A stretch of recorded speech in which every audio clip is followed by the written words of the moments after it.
Hey everybody, Jesse here from Journey Fitness, and I'm here with your weekly training tip. This week I'm going to be talking about an exercise that incorporates every human movement pattern, and you get a lot of bang for your buck doing the Turkish get-up. So the Turkish get-up, it has a lot of steps to it, and I'm going to give you a few tips on how to help improve your Turkish get-up. So, first things first, is when we're lying flat on the floor here. Now, we've got to get really good with this piece of equipment, our body weight, before we progress to using equipment such as kettlebells or dumbbells. So, one way to get really good is to make sure that we have everything down, is we always want to make sure we're keeping our knuckles flush to the ceiling and our arm perpendicular to the ground. So when we're using something like that kettlebell or that dumbbell, is that we don't have our wrist wrong, and then we don't have our arms going all over the place as we try to get up and down from the floor. So that's number one.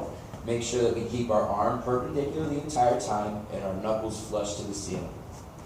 My next tip for you is that we want to make sure we're using the ground to generate force. So what I mean by that is that when we initiate the exercise, is that when we initiate the roll, is we're driving, like we're pushing our hand up towards the ceiling, then we're rolling, we're engaging our core, driving from our heel. Now we're up here onto our elbow. And then from here, we're still driving up. That back arm is now locked out. And then from here, we're going to bridge the hips up. And then eyes on our hands still, knuckles are flush, arms perpendicular. We're swinging the leg through from this position right here.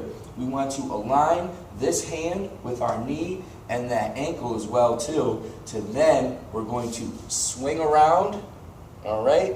And then we're back, or we're all the way up here on 2 feet, down to that knee, okay?